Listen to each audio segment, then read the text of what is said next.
podamos completar este cuadro, ¿sí? Incorporando estos conceptos clave que fueron leyendo y que fueron rescatando del texto, y también de lo que ustedes hayan visto con José en el conversatorio, ¿sí?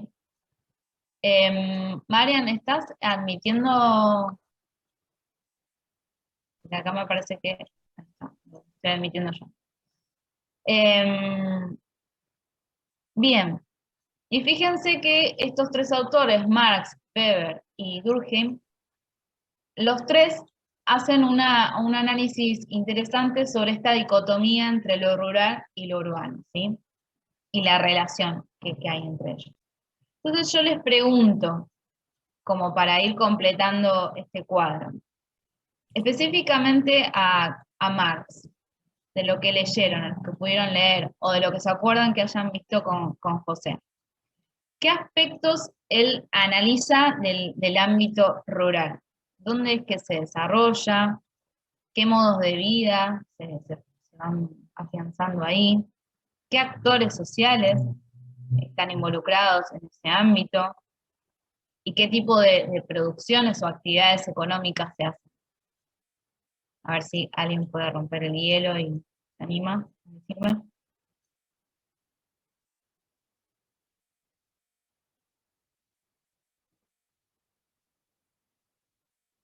Sería un poco lo del campo y la agricultura.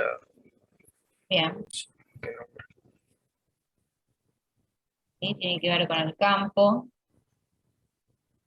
la agricultura. Bien. ¿Se ve ahí lo que estoy diciendo? Sí. Sí, sí. Sí.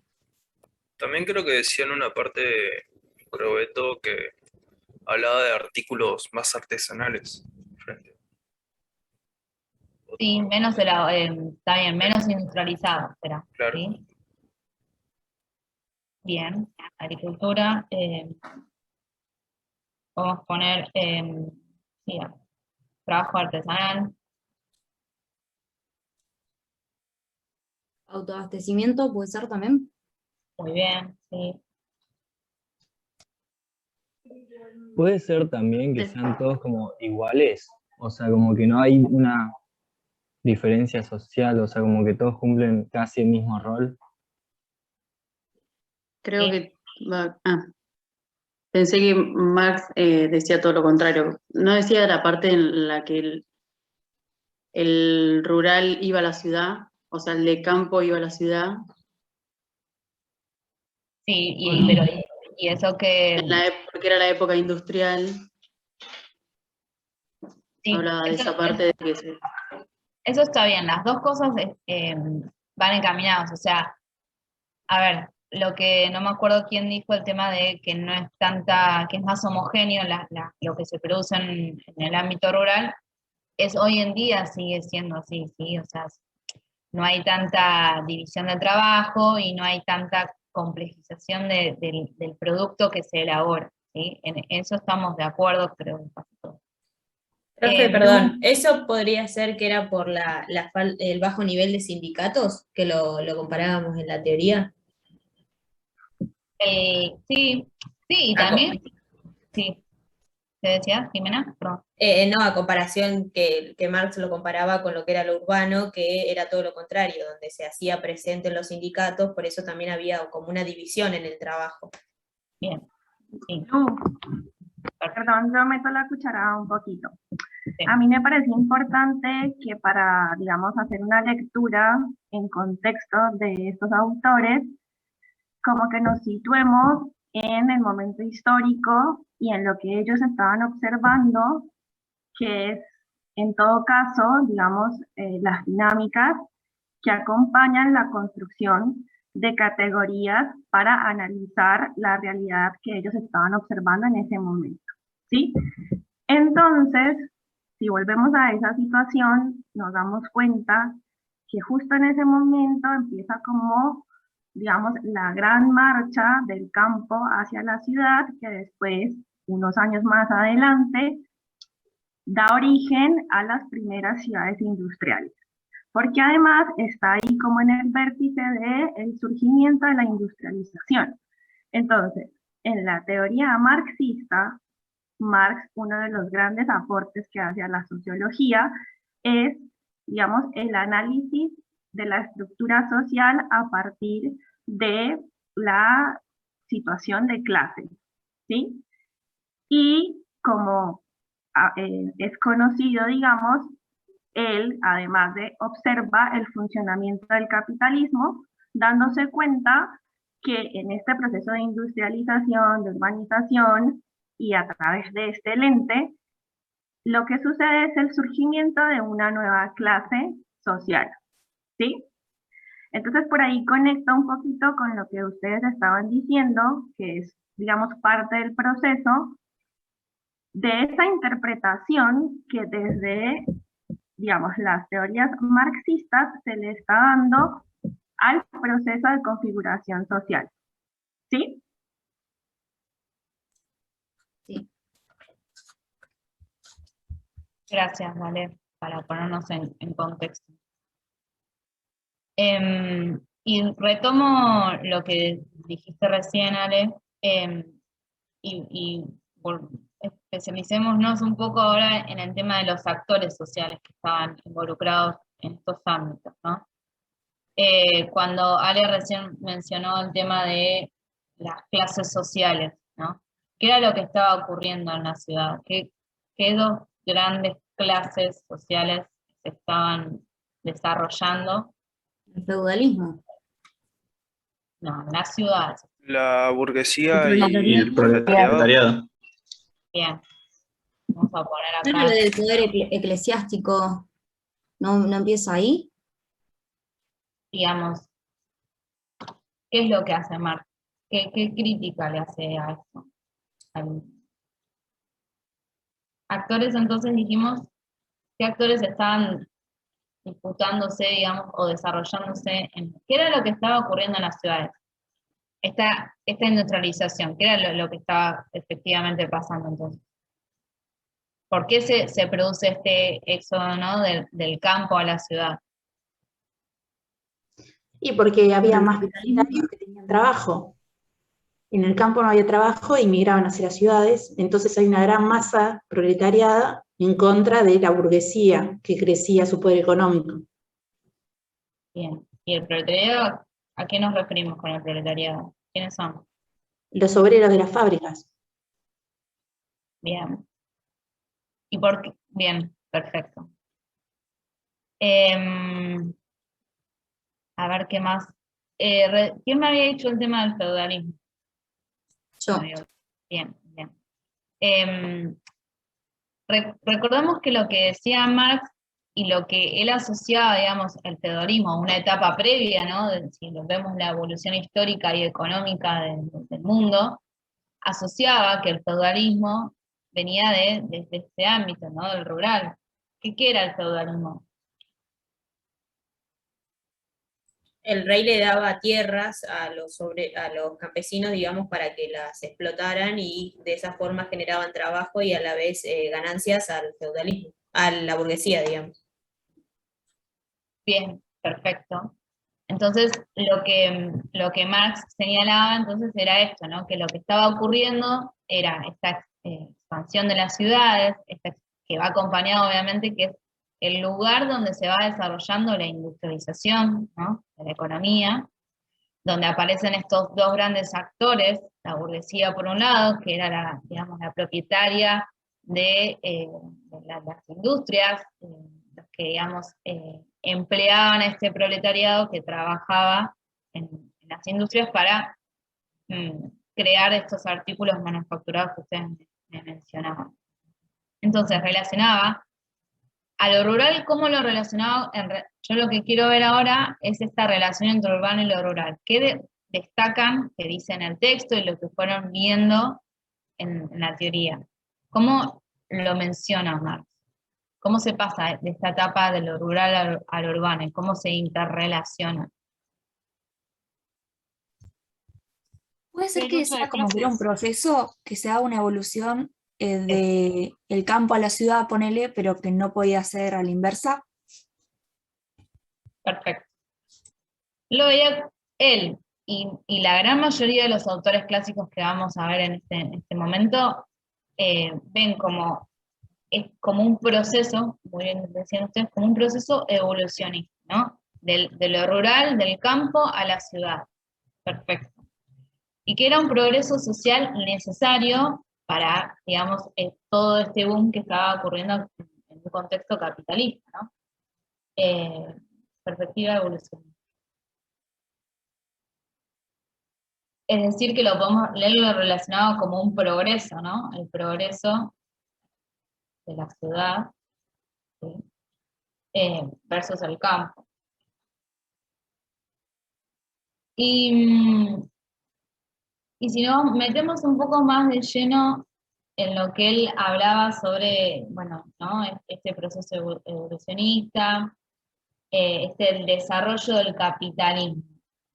¿Qué era otra cuestión que él menciona sobre la transformación, ¿no? Del mundo agrario a la ciudad, a las urbes? Profe, ¿puede ser que en ese sentido sea el tema del trabajo intelectual, que empezaban no sé si estoy bien en la parte de las que era, hablaba sobre el trabajo intelectual, que a partir del avance de la tecnología se decía que iba a predominar las ideas, la razón y algo así, puede ser. Perfecto, eso era otra cuestión. Y las que empezaban a atravesarse instituciones modernas, que primaba el uso de la ciencia y el derecho, o algo así. Perfecto.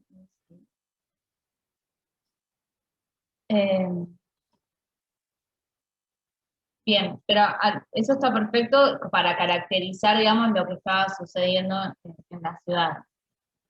Pero a lo que yo me refería, que es algo que él menciona bastante, es el tema esto del proceso de lo que ocurrió en la ciudad de acumulación, ¿no? Con la distinción de clases sociales, decís. Bien. Sí, pero digamos, lo que ocurría era que todo lo que se iba produciendo, ¿no? Esta euforismo del capitalismo de acumular, de acumulación y de crecimiento, de que se van desarrollando los grandes centros urbanos y cada vez se aglomera más la población, ¿no? Esta visión de lo que estaba ocurriendo, ¿no? Del proceso de acumulación, de aglomeración, ¿sí? Bien. Eso puede ser que iba de la mano con el tema del mercado de trabajo que se produjo, que creo que ya lo mencionaron, pero el mercado de trabajo en lo urbano y que por eso la gente salía del espacio rural, digamos. Bien, sí, también tiene que ver con eso. Sí, digamos, que va de la mano de esto, ¿no? De esta nueva clase social, ¿no? Que en vez de trabajar la tierra, ahora viene a esta mano de obra a trabajar, digamos, un producto un poco más elaborado. Bien, perfecto. ¿Algo más? Profe, te hago una Sí. consulta. También se menciona lo de industria doméstica rural. Y yo no lo entendí muy bien. Quería consultar si lo podías ¿En el explicar. texto? Sí, creo que cuando habla de Marx, habla de la diferencia, creo que yo lo noté acá, puse, se destaca la oposición a agricultura versus industria doméstico-rural, resultante del avance de la industria en la agricultura a través de la incorporación de maquinaria. Perfecto. Lo que creo que se hace referencia ahí es justamente esto, o sea, ¿qué era lo que se producía acá en las ciudades? Se producía una manufactura o un producto un poco más elaborado, pero la materia prima, digamos, venía justamente del ámbito rural, ¿sí?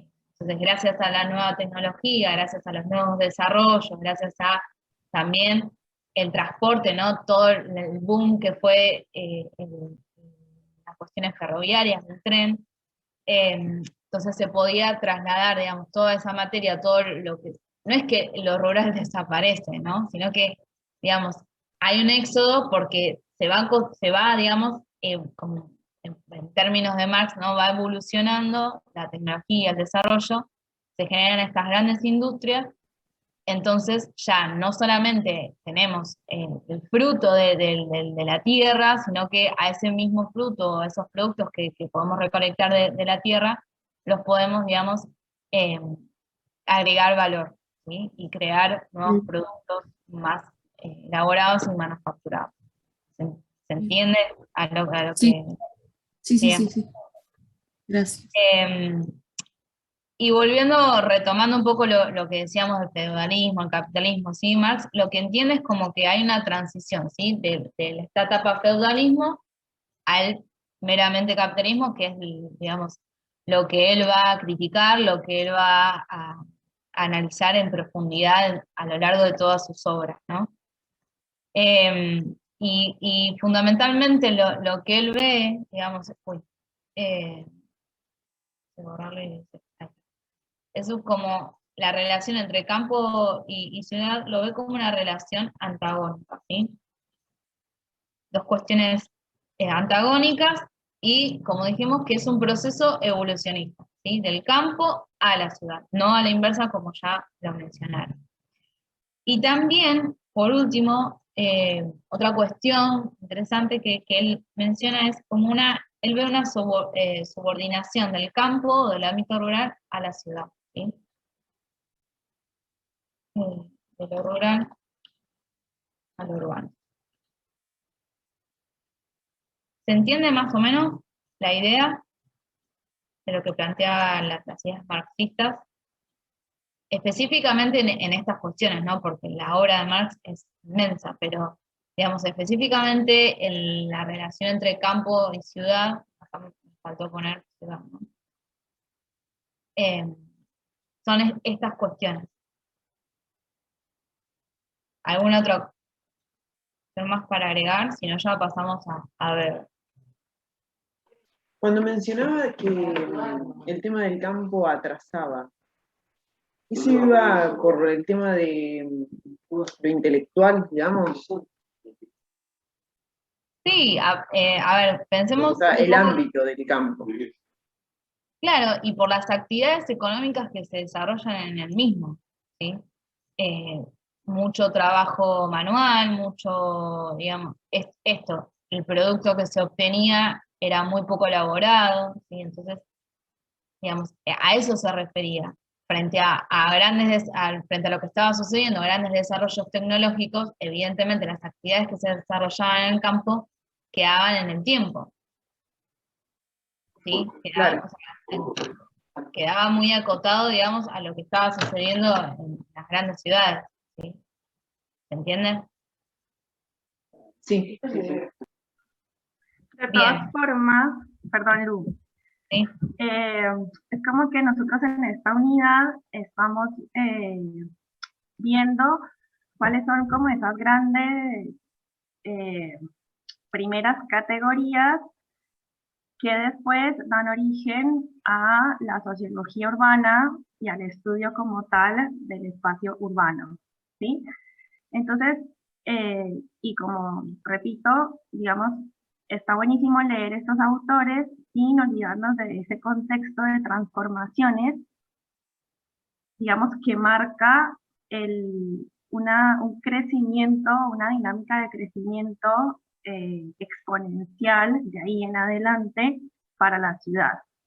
Ahora, cuando ustedes vayan al conversatorio siguiente, la próxima semana, algunas de estas cosas van a terminar de cerrar porque en esas conversatorios, por ejemplo, ya van a ver cuáles fueron esas primeras ideas en torno a lo que significaba lo urbano como digamos, un espacio resignificado en el contexto de esas grandes Lo vi que lo transformaciones. compartió una chica, pero no, ¿de dónde es? ¿De acá? ¿Perdón? ¿Hay un micrófono? Sí, perdón, era el mío. ¿Se entiende?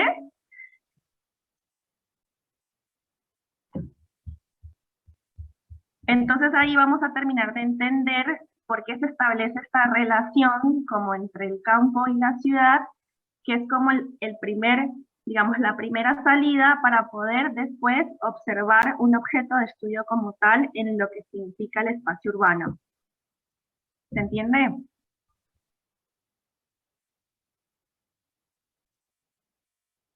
Bueno. Sí, se entiende. Gracias. Y si vamos a ver, ¿qué analizó? ¿O qué otra, por qué se diferenciaba por ahí de Marx? ¿Qué dos grandes categorías analíticas menciona? O señala o diferencia. Habla de la comunidad y de la sociedad.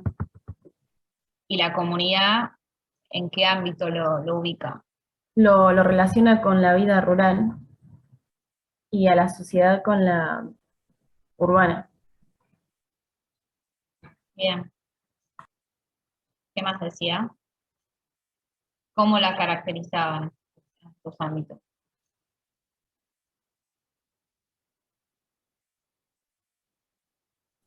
Uno más de relaciones más cercanas o mayor conocimiento, digamos, entre las personas. Que se llama la comunidad y la sociedad por ahí era más dividido el tema, más frío. Más racional. ¿Cuál sería cuál? ¿La comunidad a qué lo asociaba?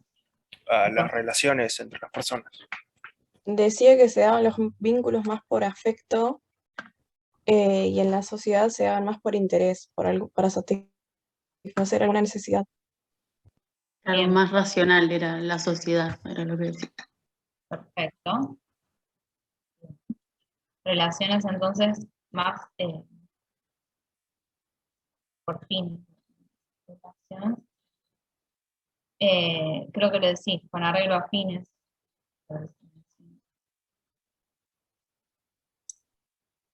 Bien. ¿Qué otra Afines cuestión? de valores, creo, ¿no? No, valores sería, sí, por aspecto, por valores.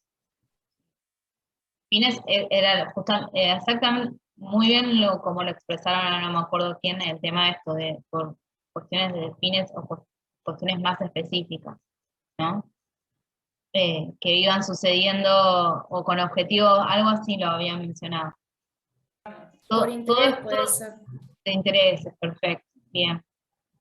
Sí, y qué gran categoría abarca todo esto, que también lo menciona Marx, esto bueno, no quiero decir la palabra, digamos, de relacionarse los individuos con objetivos particulares, o con intereses particulares o con fines específicos. ¿Qué tres palabras o qué categorías se utiliza para analizar eso?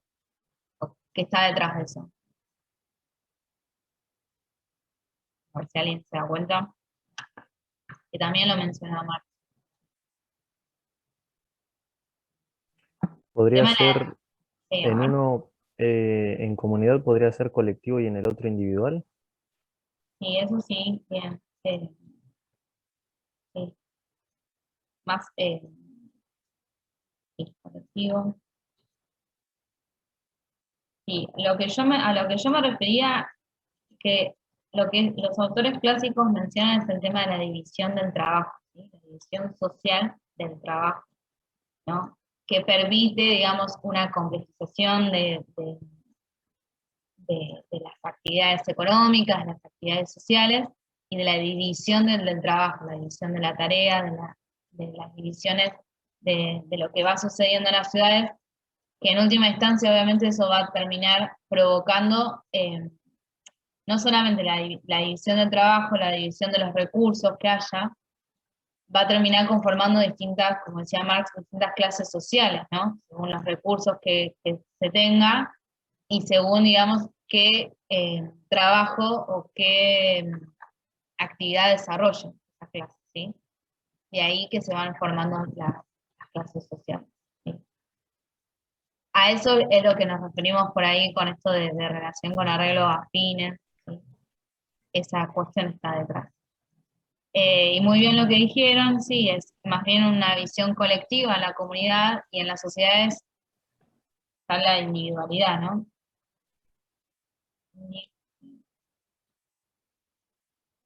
¿Qué otra cuestión más? Perdón, Lucía, también, hola, ¿qué tal? también habla de momentos históricos, a la vez que Marx y Weber hablan de momento histórico, como Marx hablaba de que lo rural pertenecía a una etapa anterior al capitalismo, también Weber habla que lo rural hay una etapa precapitalista y la sociedad y lo urbano se corresponde con una etapa capitalista. Si bien escribió después, Weber es unos años después que Marx, todos escribieron en la misma etapa, en el mismo siglo XIX, donde se consolidaba el capitalismo y se referían a el paso del, como dijo una alumna, de lo feudal, lo rural, hacia las ciudades. Así que eso también tiene que ver en el contexto y es el desarrollo del capitalismo y de la consolidación de la modernidad. Sí, perfecto. ¿Qué otra cuestión más analizaba? A ver. Analizaba también lo que era el mercado. Bien, sí, ahí ya nos basamos más que nada en la cuestión urbana. ¿Qué analizaba del mercado?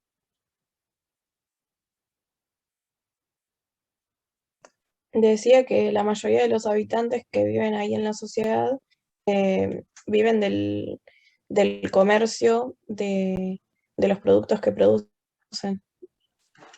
Comercio, de la industria. Bien. Ujú. Muy bien.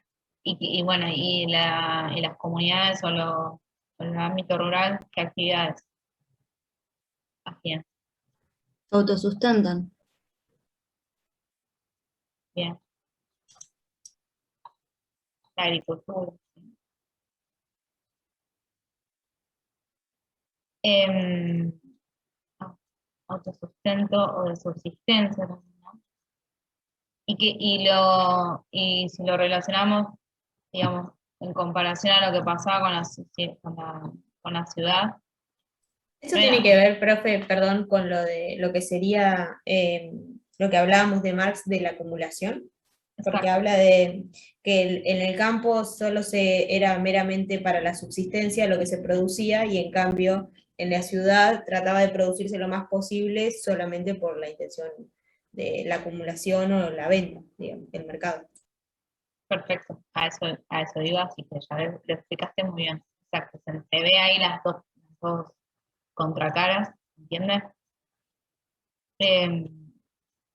Y después, en algún momento, el Weber hacía una definición de ciudad, ¿no? Desde dos perspectivas, de dos o tres perspectivas, pero en el texto creo que menciona dos. ¿Cuáles son? De ciudad, ¿no?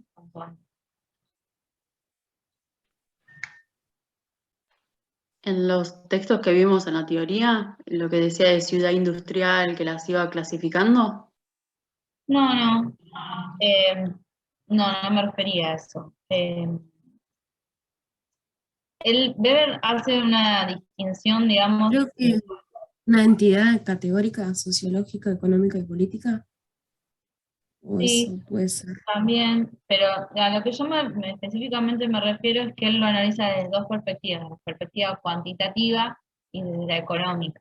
Entonces, con esas dos perspectivas, la cuantitativa y la económica, define la ciudad en cuanto a lo cuantitativo, porque lo menciona como un espacio donde, digamos, es un tamaño grande, ¿sí? Que acumula viviendas y personas aglomeradas, ¿sí? Y también menciona muy fuertemente el tema de la vecindad, ¿no? Esto de vivir cerca, distinto a lo que sucedía en épocas anteriores, en los ámbitos rurales, donde, digamos, las distancias son muchísimo más largas, ¿no? Eso por un lado, digamos, el tema de la cuestión cuantitativa, y también sostenía que en las ciudades, digamos, desde el aspecto económico, era el territorio soporte del mercado, que ustedes recién lo mencionaban, ¿sí? También hace análisis en la cuestión, digamos, también cultural, política, ¿sí? Pero en el texto está bueno porque lo que destaca son estas dos grandes categorías, ¿sí? Entonces, para escribirlo acá, definición de ciudad, hablaba del aspecto cuantitativo, cuantitativo, tamaño grande, ¿sí? Y vecindad. Y en aspecto económico, soporte, ciudad como soporte del mercado, como territorio. ¿Se entiende esto? Lo que lo menciona en el texto. ¿Sí? Era lo que venía. Sí. Eso es lo que habla de que llamaba locus a los asentamientos de personas y de mercados o algo por el estilo, antes de la cita de Weber que aparece en el texto. Sí. Encontré justo lo que estabas hablando, del soporte del mercado, el territorio como soporte de mercado, y después habla de la índole demográfica a tener en cuenta. ¿A qué se refiere con locus? ¿Es un nombre que se le da al asentamiento o...? A ver, Ale, vos lo tenés ahí, ahora es que no recuerdo. ¿Qué página era? 26. Dice, en este marco adquiere un peso específico el criterio de localidad en tanto locus para el asentamiento de personas. Locus significa lugar, un lugar específico. Listo. O sea, el lugar y la localización. ¿Se entiende? Bien, sí, profe. Gracias. Bien, gracias, Ale. Y ahora, y bueno, y retomando esto de Weber, ¿qué relación entonces? ¿Cómo definía la relación entre el campo y la ciudad?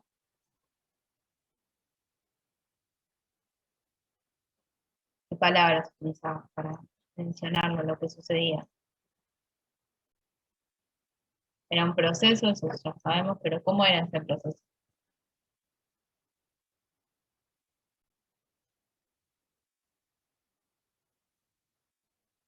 Era un proceso, él lo menciona, de racionalización, ¿sí? Ya algo lo mencionaban, de modernización, que digamos, como les decíamos recién, estos grandes autores clásicos lo ven como una cuestión más de evolución, ¿no? Del campo a la ciudad. Pero específicamente lo ve, digamos, lo categoriza con estas palabras, ¿no? De racionalización, de modernización, creciente, ¿no? Entre la comunidad y la sociedad. Que a medida que se van desarrollando más industrias y que va creciendo la ciudad y que se va afianzando distintas actividades allí, se va complejizando, ¿no? Cada vez se diferencian más. ¿Se entendió más o menos lo que plantea Weber? Y ahora pasamos a Durkheim, llamado a veces padre de la sociología. ¿Qué planteaba Durkheim?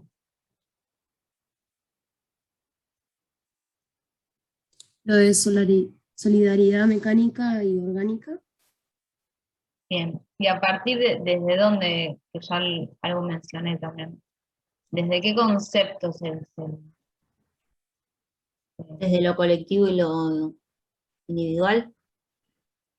Sí, pero a lo que yo me refiero acá de Durkheim es que él vuelve a retomar este tema de la división social del trabajo. Y de ahí tomamos este tema de la solidaridad.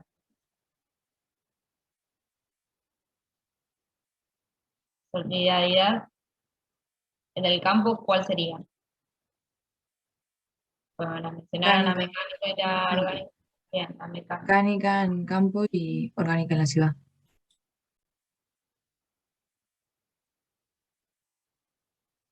Bien. ¿Qué características tenían? A ver. ¿Cómo estaban organizadas estos dos ámbitos?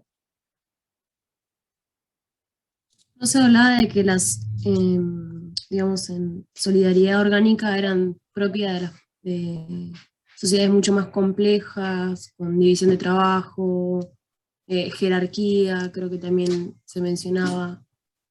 Bueno, eso de individualismo o interés por el bien. Retomamos lo que había dicho el colectivo. En las ciudades aparece más el individualismo. Bien. Y como mencionaban recién, sí, cuestiones más de actividades complejas.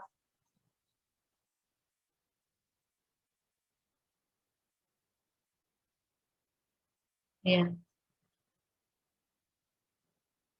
Me hace muy Profe, difícil lo identificar. de solidaridad mecánica se podría relacionar con lo tradicional, porque habla de las organizaciones basadas en la tradición.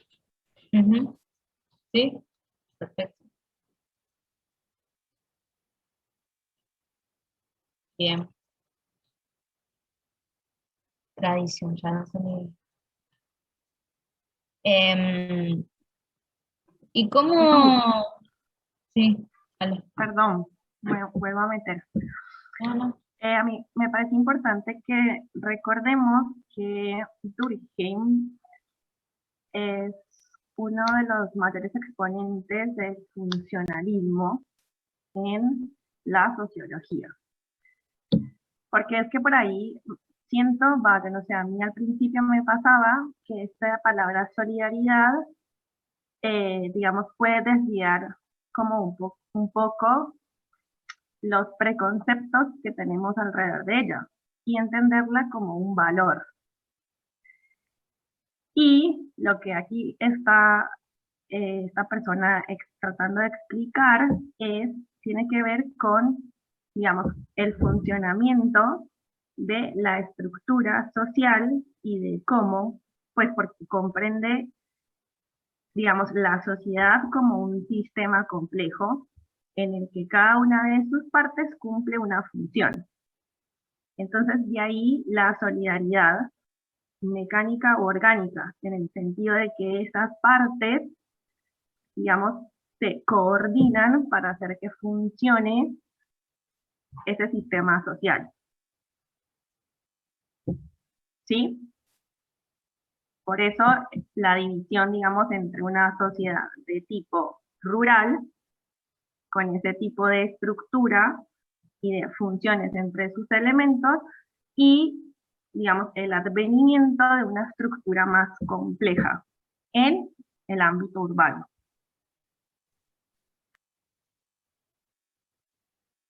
Bien.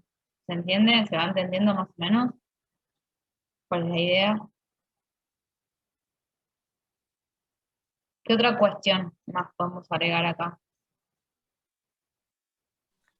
En la mecánica no hablaba... Ah, perdón.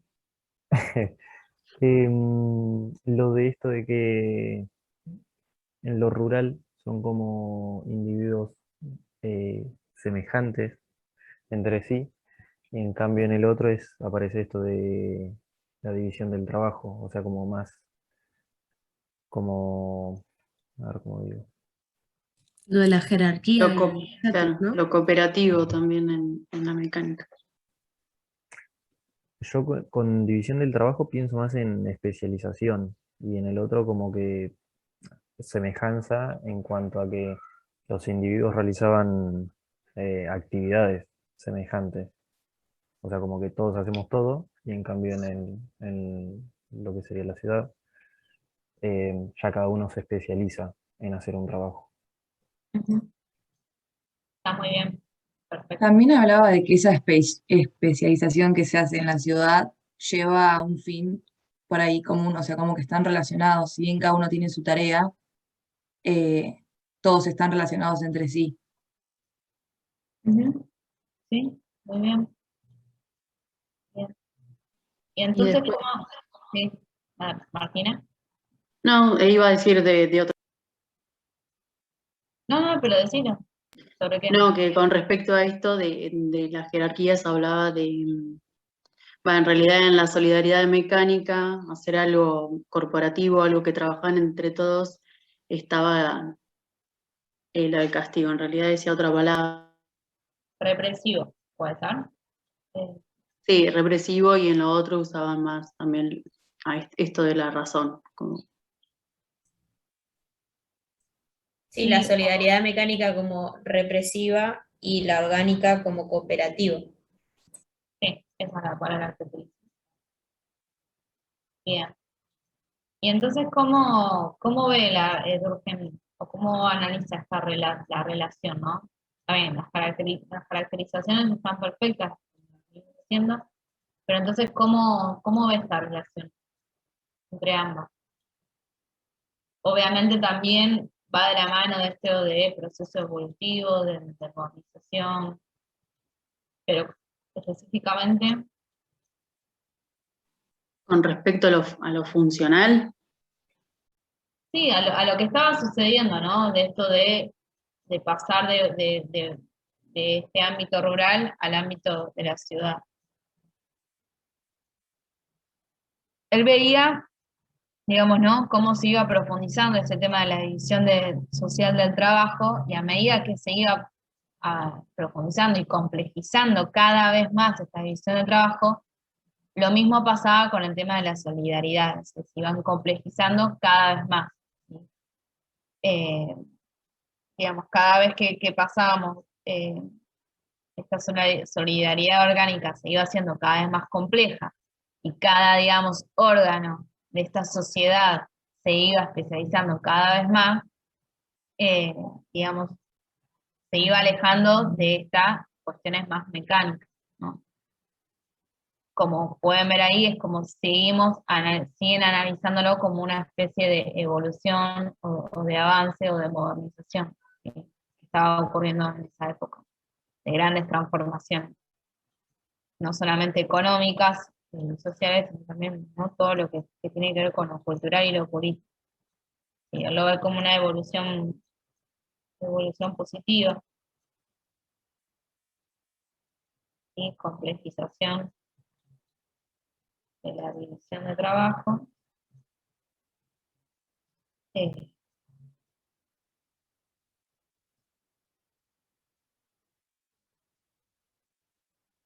Orgánico.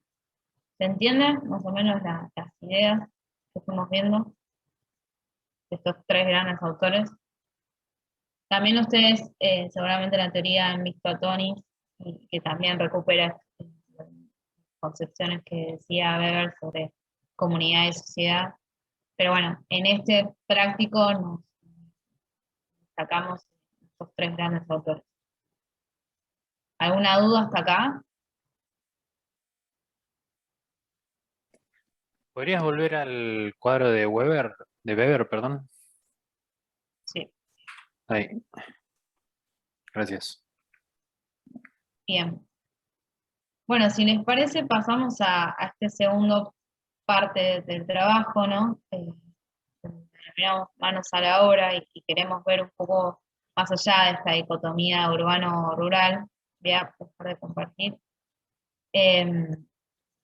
En este segundo punto, lo que le proponemos es que durante estos 25 minutos que siguen, veamos un fragmento de un documental que se llama Ciudad del Boom, Ciudad del Bang, que lo realizaron investigadores de la Universidad General Sarmiento, y tratemos de responder la pregunta: ¿en qué sentido de lo que plantea Crobeto en estos fragmentos que aparecen a continuación nos puede servir como un puntapié para analizar un poco las problemáticas socioterritoriales que se abordan en el documental?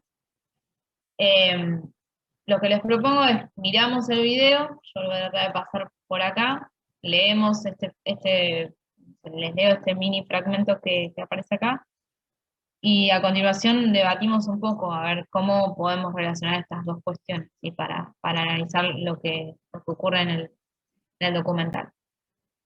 A ver, si me sale hacer esto, compartir pantalla.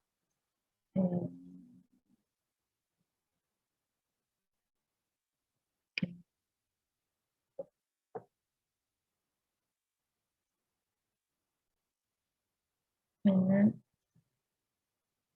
me parece el video.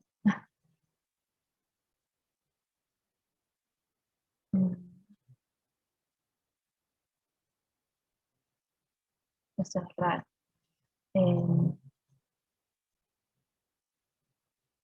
Raro que no me aparezca.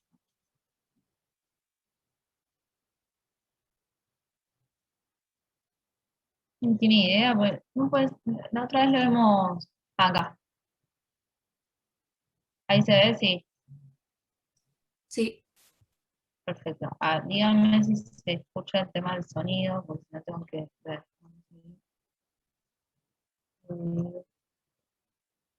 A ver si se escucha. ¿Se escucha? Sí, sí.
Puerto arranca en la década del 90, con la aprobación de ordenanzas donde liberaban la zona industrial, todo sobre la costa del río, abarcando incluso zonas urbanas y loteadas para que viva la gente, digamos.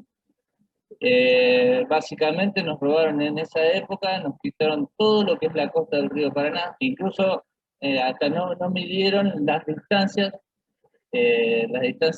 mínimas recomendadas para plantar un silo del tamaño que son estos silos. El barrio Bellavista fue básicamente desplazado por lo que fue la empresa.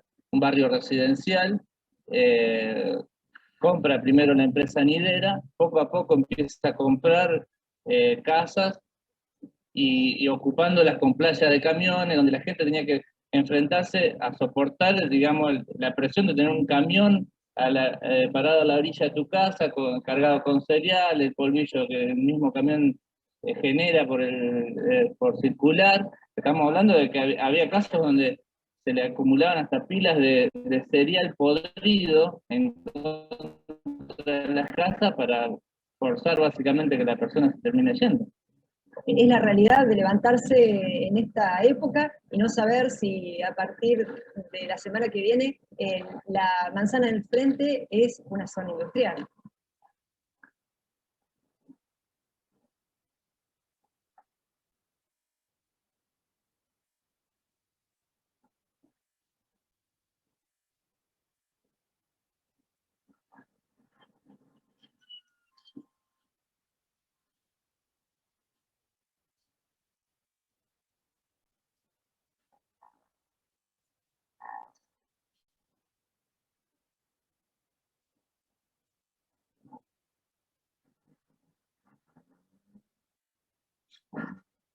Se exporta soja, digamos en grano, se exporta el aceite de la soja también, se exporta el espele de la soja, se exporta el biodiesel, que es un producto de la soja, y también se exporta girasol, algo de maíz, muy poco trigo. Hay un vecino de acá de la zona donde todos los días religiosamente él barre el patio de su casa, un patio de 3x3, y junta 90 gramos de polvillo por día. El polvillo limpio, digamos, polvillo con, digamos, la capa aceitosa, y tengamos en cuenta que ese polvillo está obviamente contaminado con agrotóxicos. En todo lo que es la margen del río tenemos desagües como de este tipo, donde la empresa tira sus efluentes libremente al río, digamos, sin tratar, sin nada. Se siente ahora mismo el olor, digamos, nauseabundo que hay, y se ve justamente el polvillo y la pudrición flotando sobre el río. Da la casualidad que justo son empresas también que fueron expulsadas, digamos, de Rosario, donde Rosario genera un balcón al río impresionante y nosotros lo perdemos.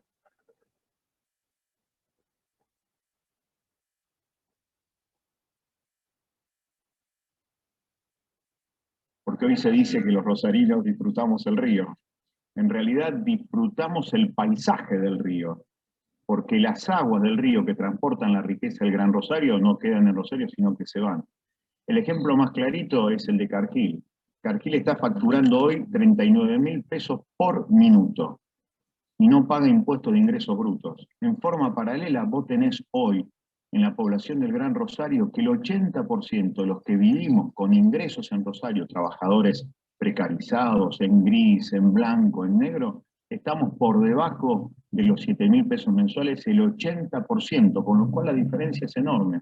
Las exportadoras no solamente se llevan esto y no solamente tienen que ver con exportadoras cerealeras, sino que allí en Puerto San Martín está Terminal 6, y en Terminal 6 saca por los muelles de ese puerto privado toda su riqueza minera alumbrera. La minera de la alumbrera es la segunda gran minera de la Argentina y mueve en ganancias por día 4 millones de pesos de ganancias y utilidades netas. Esa es la cantidad de plata que se va. En la provincia no queda un solo peso de eso que tanto factura, que tanto concentran y que tanto ganan estas empresas.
Por lo menos lo que uno ve en la ciudad y que se empezó a ver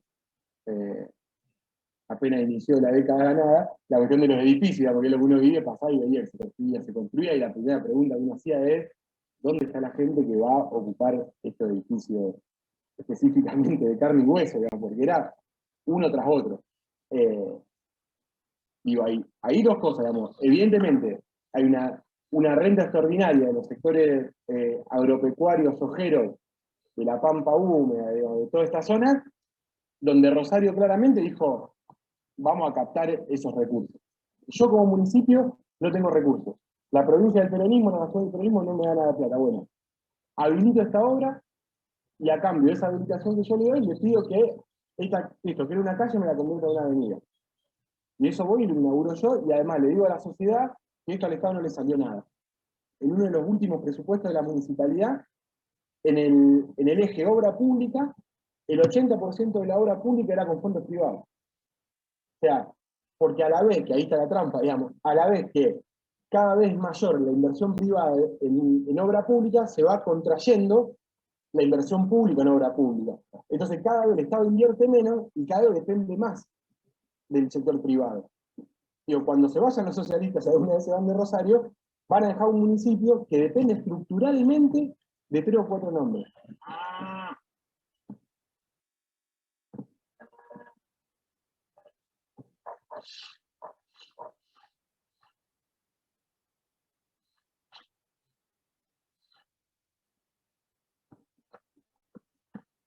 Y bueno, en ese marco de mercado desregulado, digamos, de ciudad competitiva, de que empiezan a aparecer, digamos, grandes infraestructuras, Puerto Madero y toda esa historia, qué mejor lugar para blanquear guita que las grandes construcciones, donde uno infla precio, digamos, hace lo que quiere,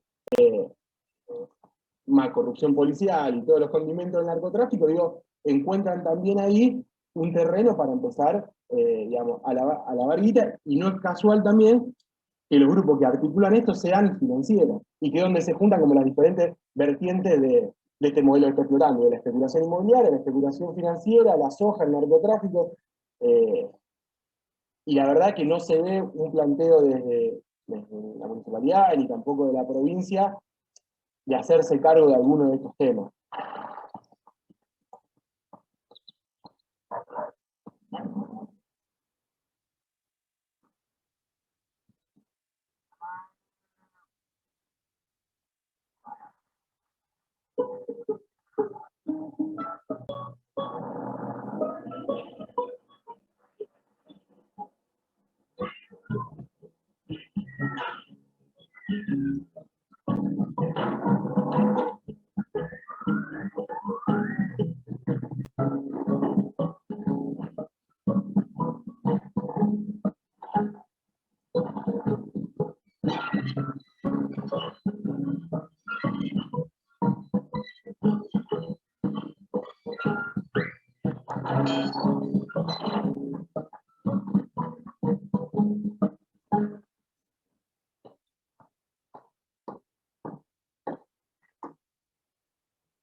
Hoy Rosario es un montón de islas dispersas.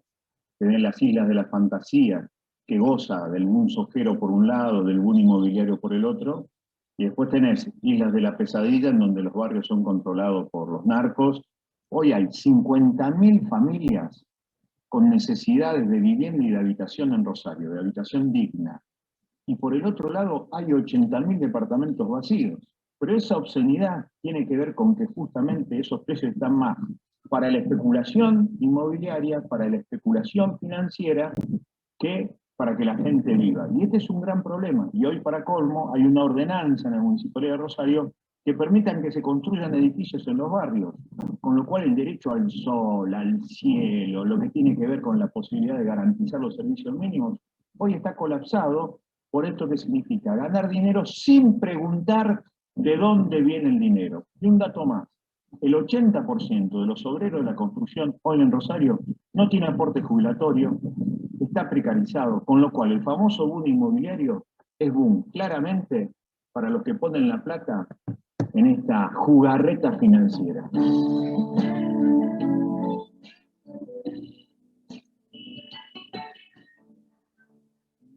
despierto pensando si hoy te voy a ver, pero es inútil negarlo. Tú me estás atrapando otra vez. Y aunque alguien me advirtió, nunca dije que no. Y ahora tengo que esconder la seriedad. Ese pulso que jugué,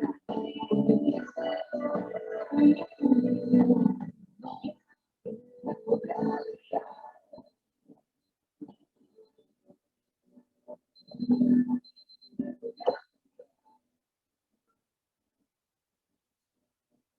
Nunca me podré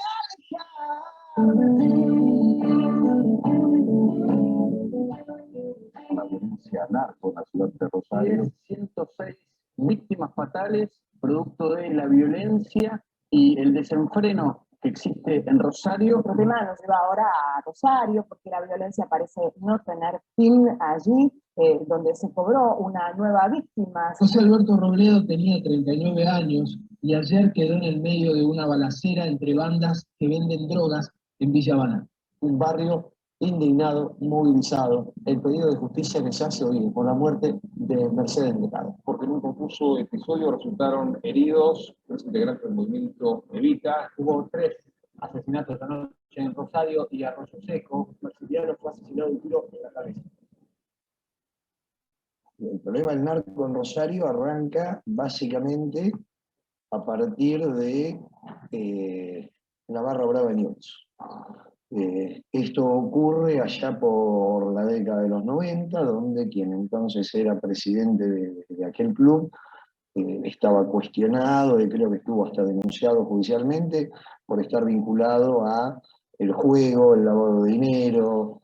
Después hay un homicidio a quien era en ese momento el jefe de la barra brava de News, a quien lo matan, y empieza a desparramarse el negocio de la venta de estupefacientes en Rosario, básicamente en el Gran Rosario y básicamente en sectores marginales, entre 3 familias, que son las 3 familias que vienen disputándose el poder desde aquel momento hasta hoy, dividiéndose la ciudad en zonas donde cada una de estas familias, organizaciones, comercializan la droga. Estamos hablando de crimen organizado, estamos hablando de narcotráfico, estamos hablando de narcomenudeo. Y esto, para que exista con el nivel de penetración, de distribución que hoy está en la sociedad rosarina, requiere, creo yo, de varias cuestiones. Una es la cobertura policial de estas actividades. Otra, el amparo judicial.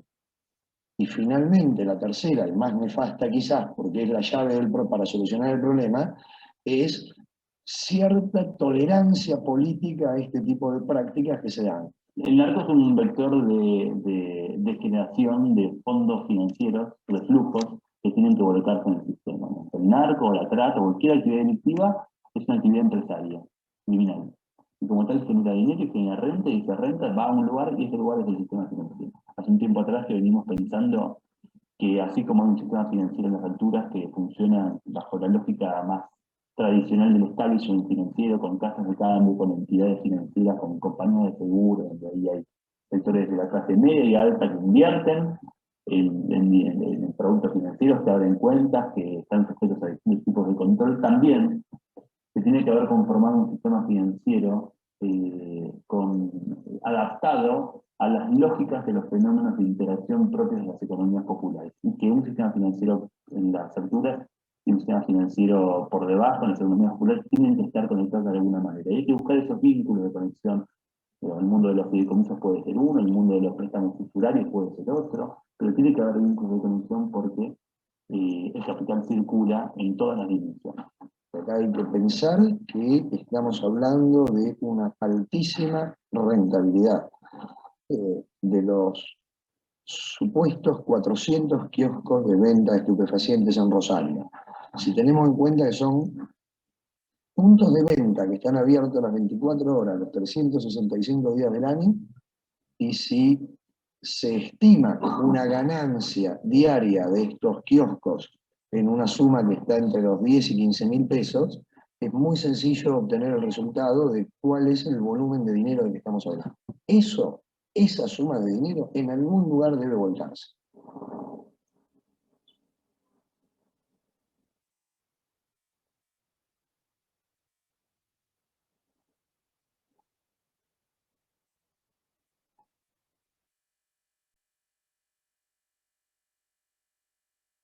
Bueno, ¿se pudo ver más o menos algo? ¿Se escuchó bien? Creo que sí.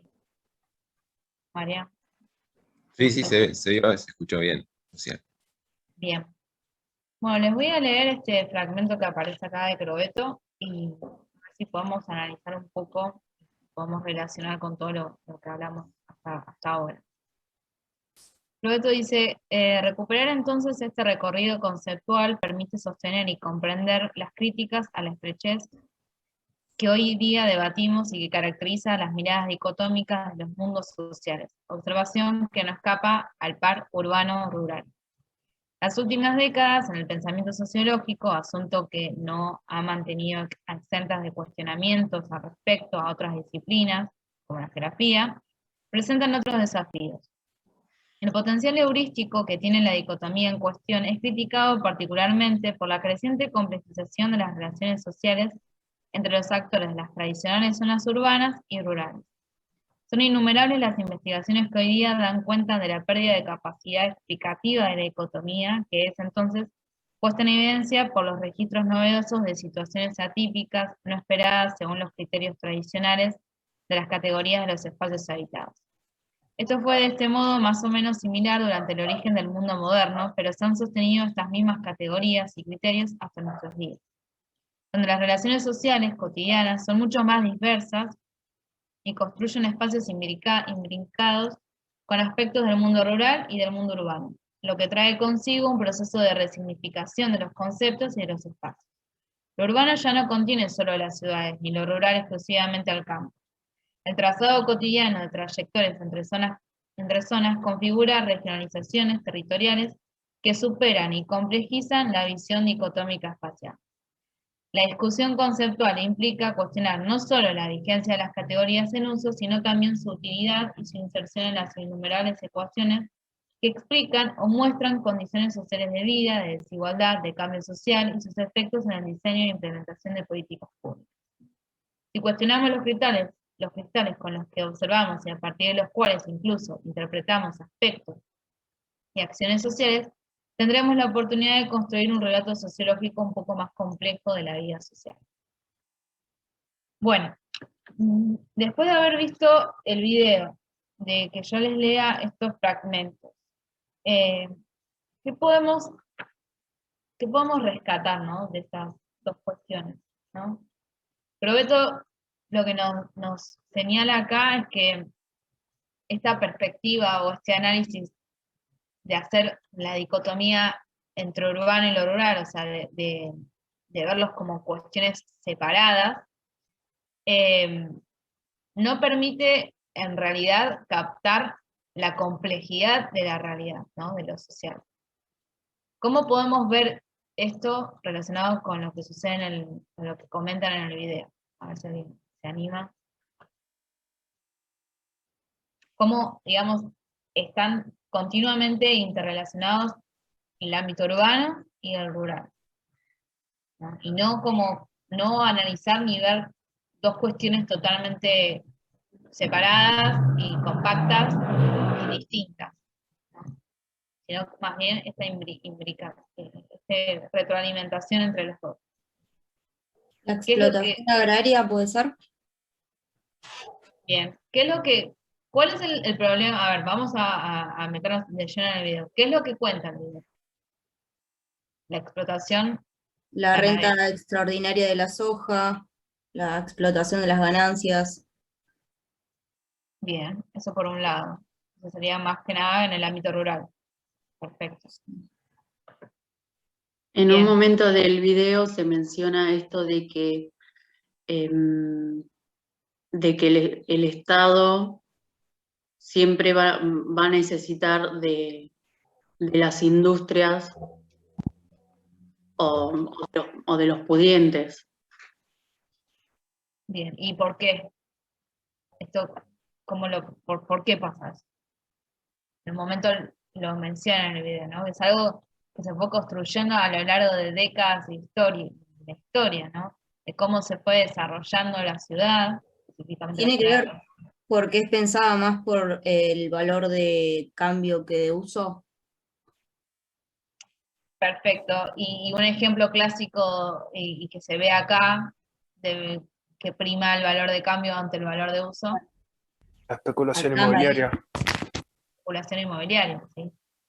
Esto que planteaban, ¿cómo puede ser que, bueno, más allá de todas los permisos que se sacaron y todas las excepciones que se hicieron para construir un montón de edificios, cómo puede ser que, digamos, todavía haya un déficit habitacional enorme, de un montón de grupos de personas que no pueden tener una vivienda digna, frente a las megas construcciones, un montón de edificios con departamentos vacíos, ¿no? Justamente porque estas construcciones, esta actividad económica, lo que prima es el valor de cambio, entonces para la especulación financiera e inmobiliaria, ¿sí? Frente al valor de uso, que sería el valor de uso que le dan estos grupos de población que necesita un hábitat digno, una vivienda digna, ¿no? Perfecto, como lo pueden ver. ¿Qué otra cuestión más podemos analizar? También, Lucía, se destaca, hay una parte que habla, que lo vimos todos, que habla del narcotráfico en Rosario, que es muy importante, que genera muerte, genera millones de ganancias, de pesos, y esas ganancias, que si bien surgen de negocios ilegales, también tienen que tener una inversión. Ese dinero también se invierte y muchas veces también se van a invertir incluso a los campos y genera una competencia también desleal con el resto, pero se relaciona con el capitalismo que hablábamos, que siguió avanzando y el exceso de ganancias tiene un destino y se ve cómo repercute en este tema que estamos viendo hoy. Igual no entiendo por qué menciona esto del narcotráfico, o sea, como que no es tan invasivo, ponerle, está hablando del puerto y le sacó las tierras, qué sé yo, no entiendo en dónde entra lo del dinero narco. Son los que invierten, o sea, cuando hay unos grandes que daban a entender que los grandes emprendimientos inmobiliarios en Rosario y en la zona, en la región de Rosario, es tan fuerte el poder que tienen que ya intervienen en estas cuestiones y también da a entender cierta connivencia con el Estado, con el poder político, porque la mafia en Rosario es muy importante. Por eso habla de eso, de que son los que ponen la plata. ¿De dónde sale la plata? Indignación. Claro. Muy bien. ¿Algo más que se destaque en este análisis? Bueno, básicamente también lo que arranca el video diciendo con esta especulación inmobiliaria, ¿no? Empezaron a avanzar estas urbanizaciones cerradas, avanzan sobre los espacios rurales y periurbanos donde se producen alimentos, y que gracias a una aprobación de una ordenanza, también gracias a los movimientos sociales, se prohibió la construcción de nuevos countries en esas zonas, pero ¿qué pasó, digamos? No es que los emprendimientos inmobiliarios dejaron de suceder, sino que se fueron trasladando a otras periferias, ¿no? Entonces, lo que podemos ver acá es también cómo el rol del Estado influye en avalar estas cuestiones, ¿no? Que más allá de que haya ordenanzas, más allá de que haya movimientos sociales y demás, digamos, acá se pueden ver bien como las tres grandes actores, ¿no? de toda ciudad o de toda problemática, ¿no? El Estado, los agentes privados y los actores sociales, o digamos, las organizaciones sociales, y cómo los intereses continuamente chocan y bueno, suceden este tipo de problemáticas, y es el Estado, dependiendo qué valor prima más, como decían recién, si el valor de uso o el valor de cambio, y qué intereses, a qué intereses le va a responder, es cómo va a actuar y cómo va a generar las políticas o las no políticas públicas, ¿no? Creo que eso lo vamos a ver no solamente en este primer caso de estudio, lo vamos a ver a lo largo de la gran mayoría de los casos de estudio que vamos a analizar. Pero bueno, específicamente en lo que tiene que ver con este aspecto ¿no? de superar un poco la dicotomía y el análisis de esto es lo rural, esto es lo urbano, y las problemáticas urbanas distintas de problemáticas rurales, bueno, no. Digamos, es como una simbiosis, ¿no? Y más en nuestro país, que dependemos exclusivamente de toda la producción, ¿no? rural, y cómo, digamos, según lo que se va produciendo y según las actividades económicas que se van desarrollando y los capitales que se van desarrollando, es cómo se va conformando la ciudad. Eso es lo que ustedes, o lo que nosotros queremos que ustedes puedan visualizar como futuros planificadores o como futuros profesionales. Cómo, digamos, estas cuestiones terminan impactando en cómo se va desarrollando y cómo se va formando la ciudad. ¿Sí? ¿Alguien tiene algo más para comentar? No, ya pasamos al último punto. O algo que quiera agregar de todo esto.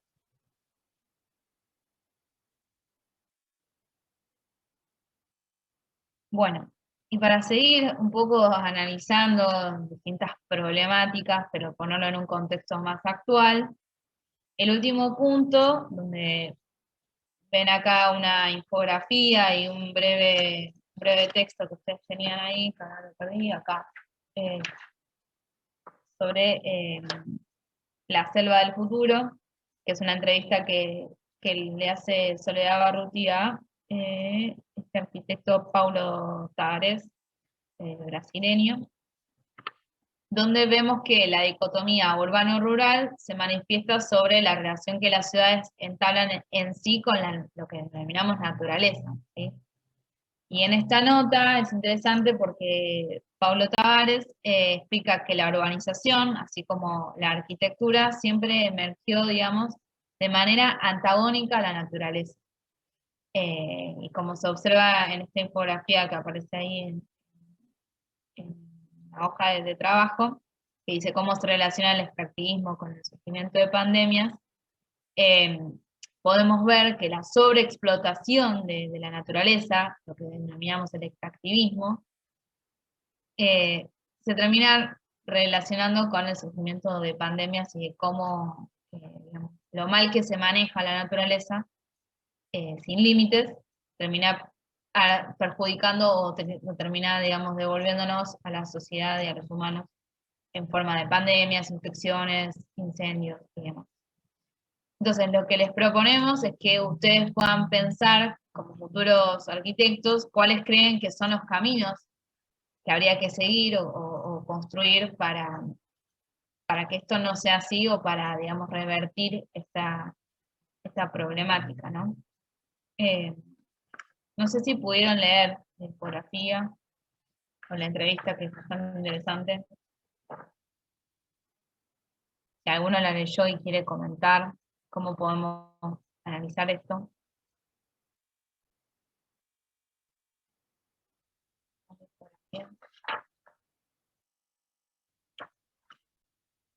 Lo que Pablo Tavares explica es cómo, digamos, estos procesos de expansión urbana, también lo estamos viendo, bueno, en el último tiempo se vio fuertemente en Brasil, pero también está ocurriendo en Argentina, ¿no?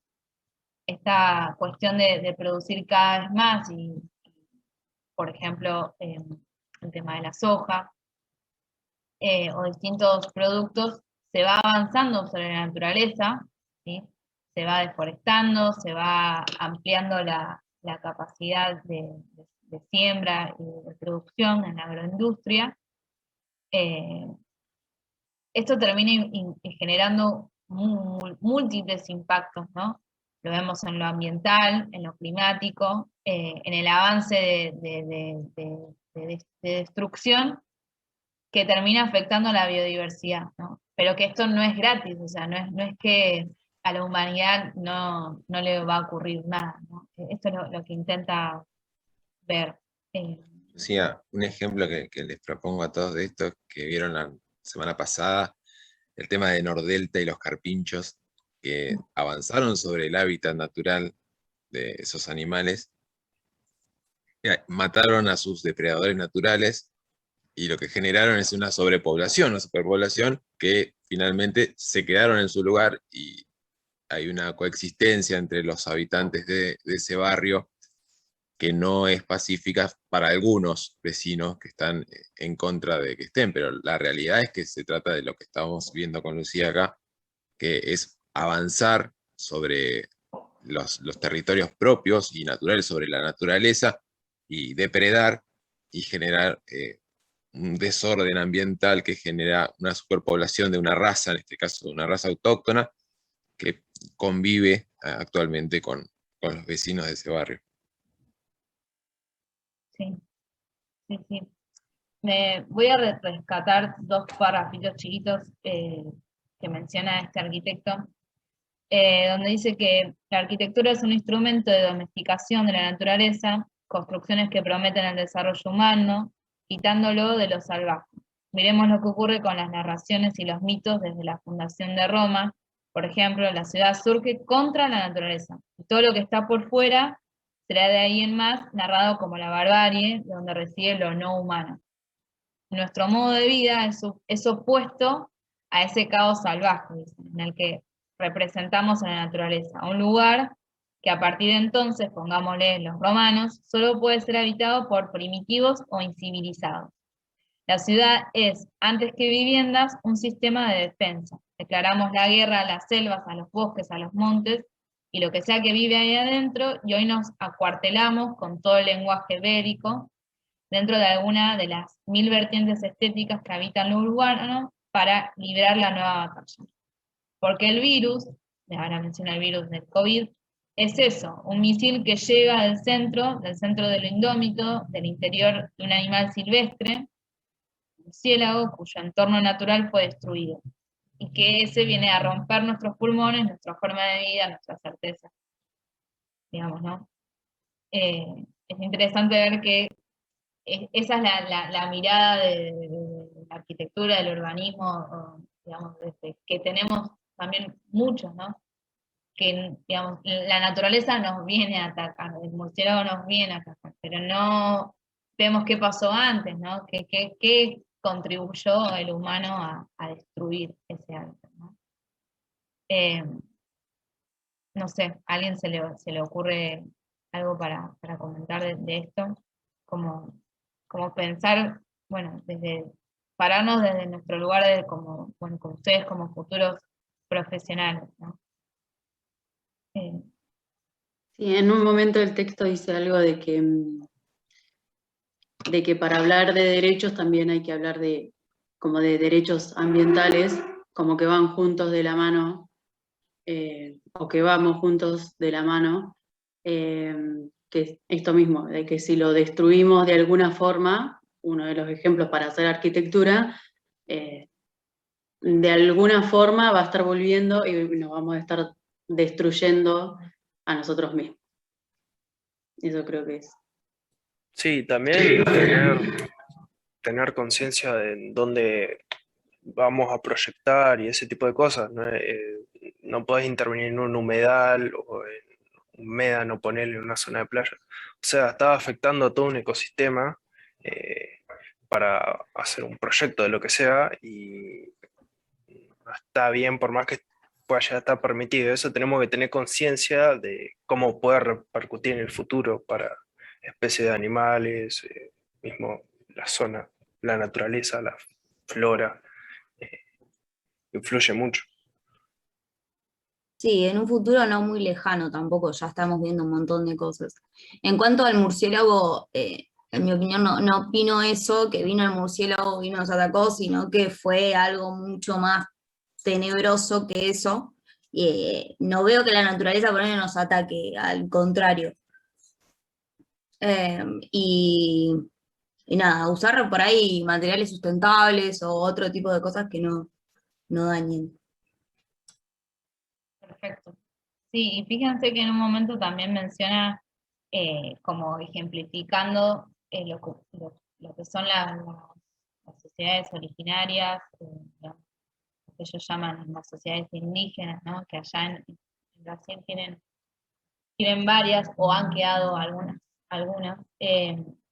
Entonces los toma como ejemplo para decir, bueno, fijémonos cómo ellos fueron construyendo su hábitat, cómo las arquitecturas que fueron construyendo, que fueron, digamos, no fueron antagónicas a la naturaleza, sino que, digamos, están imbrincadas ahí y que, digamos, tienen una relación positiva con la naturaleza, ¿sí? No destructiva, sino aprenden a convivir en ese entorno y, bueno, y acá dice...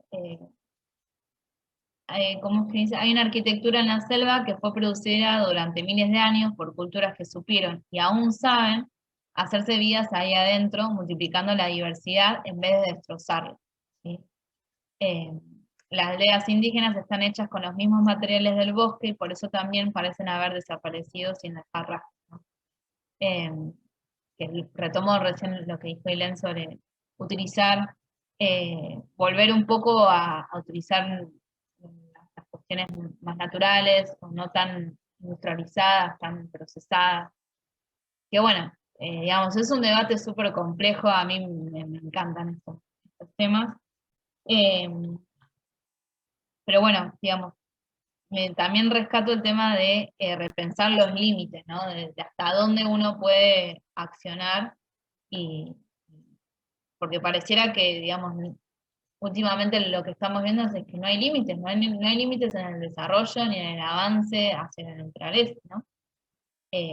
Pero que de algún modo eso siempre tiene consecuencias, porque no es que estamos actuando sobre algo que no tiene vida, a eso es lo que por ahí apuntamos, ¿no? Que ahí estamos avanzando sobre la biodiversidad, ¿no? Sí, a lo que dijo Gaspar es importante porque él mencionaba que aún pudiendo hacerlo, porque legalmente existen limitaciones con el informe de impacto ambiental, con una autorización de la obra, pero eso, por más que se tengan, y muchas veces son relativos los informes de impacto ambiental y sus autorizaciones, se juegan otros intereses. Más allá de eso, es importante tener una conciencia de proteger la naturaleza y de no pasarla por arriba, y todas las propuestas que tienen son interesantes. Ujú. Sí, sí, digamos, sería interesante pensar a la planificación, digamos, la planificación urbana y la planificación territorial, que se piensen conjuntamente con los espacios rurales, múltiples, o sea, que se pueda ver esa interconexión, ¿no? Me parece súper interesante. Y bueno, y con respecto al tema de la pandemia, en mi opinión, creo que no es cómo la pandemia impacta sobre los territorios urbanos solamente, sino cómo el modo de vida que tenemos interviene activamente en la posible creación de pandemias a partir de la relación destructiva que tenemos con la naturaleza, ¿no? Como pensarlo desde ahí. bueno, digamos, si no hay un cambio en cómo nos relacionamos con esta naturaleza, con esta biodiversidad, evidentemente las pandemias no van a acabar, porque es una respuesta o es una consecuencia del mal manejo de la naturaleza. El único problema ahí es que viene de muy arriba. Entonces Yo considero que es de todos, perdón. Como que sí, claramente es algo que tiene que empezar a cambiar desde arriba, pero cada uno podemos en nuestro lugar. Y, o sea, quería opinar en que me parece perfecto que en una materia como sociología estemos hablando algo así, y que ojalá que en el resto de la materia nos empiecen a dar como, no sé, cómo hacer una arquitectura más sustentable, y como empezar a darle ese foco que en muy pocas materias, yo por ahora, son muy pocas las donde, qué sé yo, construcciones capaz te nombran cómo podrían llegar a ser, alguna que otra construcción con energía renovable y demás, pero por ahí no hay algo que esté enfocado y nada, como que está re bueno y se los revaloro que en sociología estén nada, tocando ese tema. Y sí, más allá de lo que dice Len, de que obviamente viene desde arriba, yo creo que cada uno desde su lugar también puede ir cambiando su hábito, porque tenemos que nosotros empezar, si no arrancamos desde uno. Por eso digo, ya sea como arquitecto, como consumidor, como lo que sea. Pero bueno, así, como profesor que son ustedes y están dándonos una charla sobre esto, así que me parece genial. Sí, y también entiendo lo que decís, Ayelen, que por ahí desde la universidad no se brindan este tipo de información, estas herramientas. Lo digo también como exalumna, pero el material está, hay personas, hay grupos de investigación, hay. El tema es dar con ellos, encontrar, unirse y seguir avanzando, ¿sí? Salir un poco.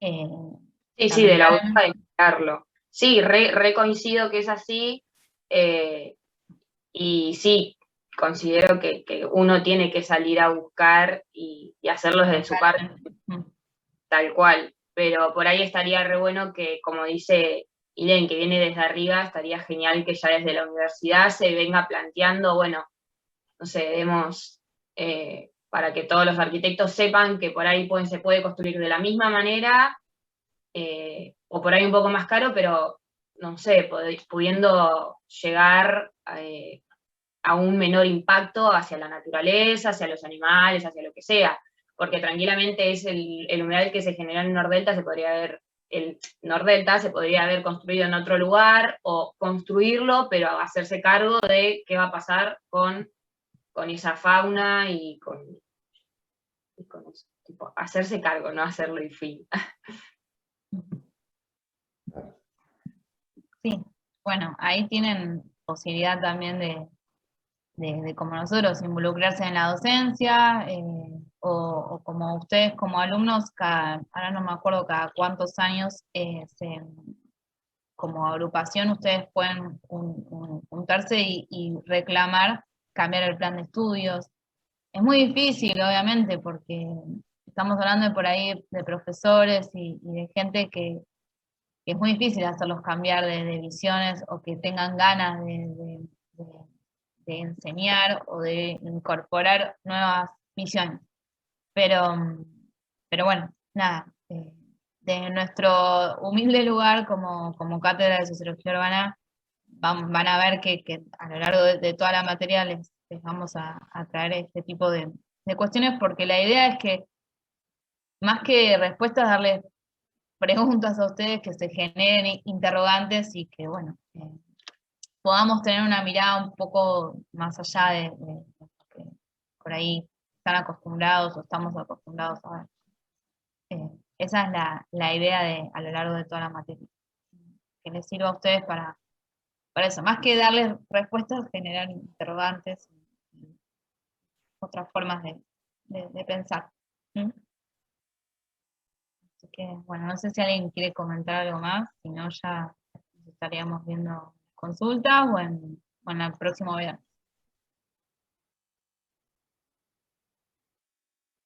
Y recuerden eso, si pueden, si tienen la posibilidad de leer los materiales antes de la práctica, es mejor.